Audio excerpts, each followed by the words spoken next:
হযরত আবু হুরায়রা রাদিয়াল্লাহু তাআলা হতে বর্ণিত আছে যে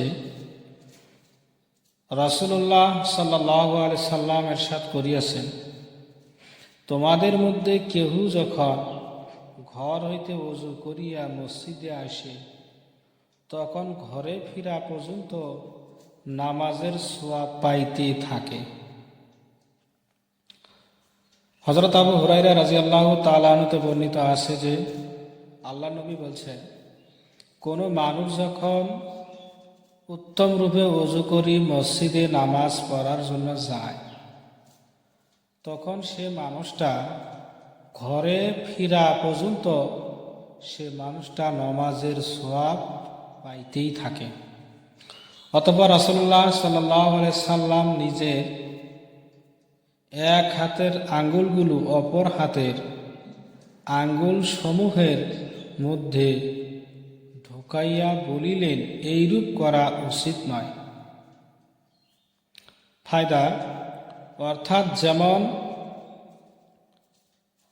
নামাজের অবস্থা একামতের অঙ্গুলি অপর হাতের অঙ্গুলির মধ্যে ঢোকানো দুরস্ত নাই এবং এ কারণে এইরূপ করা পছন্দনীয় নয়।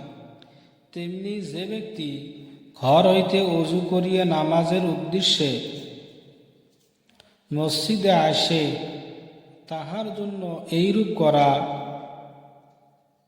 অমিসীন নয়, কারণ নামাজের সওয়াব হাসিল করার কারণে এই ব্যক্তিও যেন নামাজের পড়িয়াছে, এই ব্যক্তি যেন নামাজরত রহিয়াছে, যেমন অন্য অন্য রেওয়াতে ইহা পরিষ্কারভাবে বোঝানো হইয়াছে।